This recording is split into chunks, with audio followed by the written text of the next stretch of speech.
Jack Deveau has been called the master of narrative gay porn.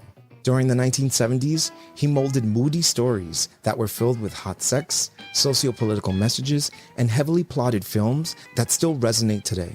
Deveau, along with his lover and business partner Robert Alvarez, presided over one of the most well-regarded studios of the day that shot and distributed gay erotic films. In this episode, we're going to celebrate Jack Deveau, the charismatic auteur who became a leader of gay erotica in the middle of the decade, still finding its sexual footing. This is Demystifying Gay Porn. My name is Ike Grande, and if you watch gay porn, I've definitely helped you get off. Before we continue, I want to remind you to help this channel out by clicking the subscribe button and selecting the bell icon for notifications to see more content like this. For you listeners out there, leave a comment or leave a review. It definitely helps. Thank you.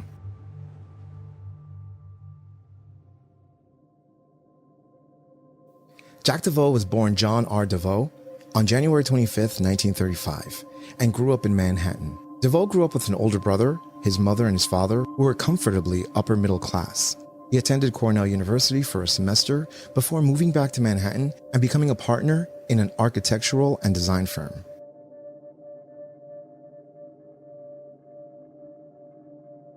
Deveau's lover Robert Alvarez and Sal Mineo talked him into making porn films. Alvarez had already worked a number of years in film. Sal Mineo, you might remember best from A Rebel Without a Cause. Mineo invited Deveau to a production meeting for one of his upcoming films.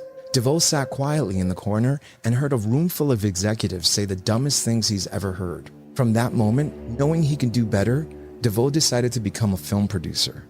Deveau made films, and once he began making porn films, he thought of it as a business. Deveau and Alvarez set up hand-in-hand films to produce and distribute gay erotic films. They made the decision to sell their final prints as opposed to leasing their films to theaters and distributors. This way, they never had to worry about the film being copied or pirated. As soon as they finished their film left-handed, they traveled across the country and visited theater owners in all major cities. I believe that perhaps in the making of Left-Handed, we were bitten by the movie bug. At the present time, we have 5 or 6 pictures in production, and the cooperation of over 15 or 20 people to make these films exclusive of the actors. In addition to this new method of being very approachable as gay erotic filmmakers, they also sought out filmmakers and films to distribute. One of the first projects they set out to distribute was releasing a collection of Peter DeRome's 8mm shorts in a 16mm format. In 1972, Deveau and Alvarez acquired the Lincoln Art Theater on West 57th Street as a showcase for the films they made and distributed. Hand in Hand Films would become a national distributor.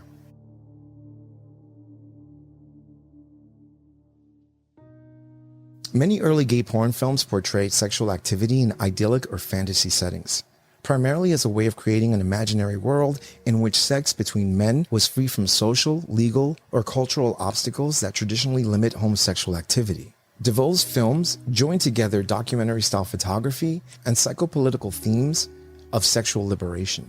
Deveau adopted the cinema verite style to record the underground sexual lifestyle that emerged in the years just before and immediately after the Stonewall riots of 1969, using naturalistic techniques that originated in documentary film to capture the rough and gritty feel of New York City. They were wonderful and exciting, but they also seriously explored the chaotic impact of the rampant sexual availability and, above all, the difficulties of forging a new sexual subculture that also made room for enduring romantic and domestic relationships and intimacy. Deveau's movies contained the DNA of his time.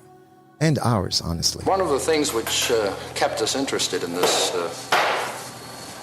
business of producing films has been the fact that we've continued to improve the type of picture that we're making. And there's an enthusiasm which has affected all of us to produce a better and better type of male homosexual film. Left-Handed is about a gay hustler and a straight drug dealer who have an affair where the straight man becomes emotionally involved and leaves his girlfriend for the gay man, who loses interest in the relationship at this point. Ballet Down the Highway is about a ballet dancer who has an affair with a straight truck driver. Wanted, Billy the Kid, is about a hustler and a struggling actor making ends meet with prostitution.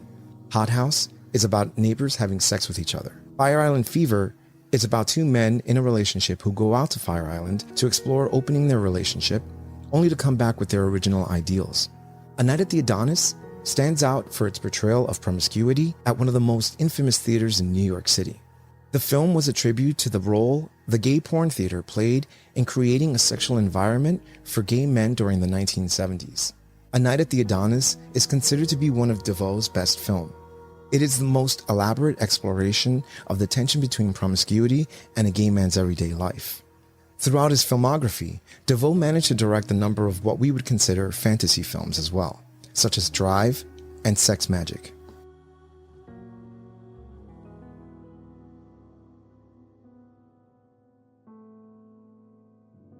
It was no secret that Devoe indulged in a life as a heavy drinker, recreational drug use, and even heavier smoker. In 1982, Devoe was diagnosed with an aggressive form of lung cancer after going to the Strang Clinic and finding a tumor the size of a softball in his chest. He went to Sloan Kettering for further tests and was diagnosed with inoperable oat cell cancer. According to his lover of 21 years, Robert Alvarez said, "He took the news as well as he could when you're told you have a fatal disease, not imposing his grief or bitter feelings on the people around him. But the energy began to drain and Devoe faded out."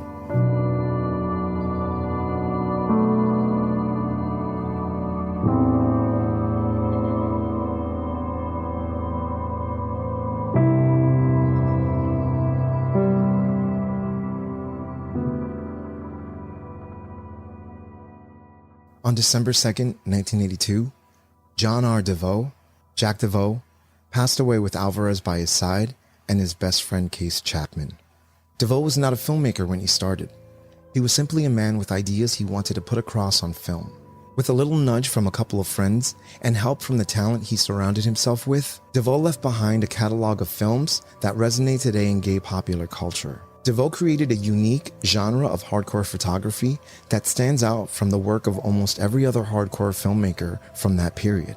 And while he made a number of porn films with fantasy scenarios, he mostly created films that explored the tensions and complications that arose between a new sense of sexual freedom that allowed for increase in casual and personal sex, and a gay man's desire for intimacy and domestic relationships. It even extended to the conflict between sexual availability and other aspects of gay men's everyday life: career, friendship, neighborliness.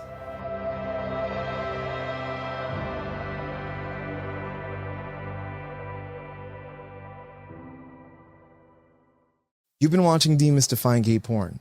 I am your host, Ike Grande.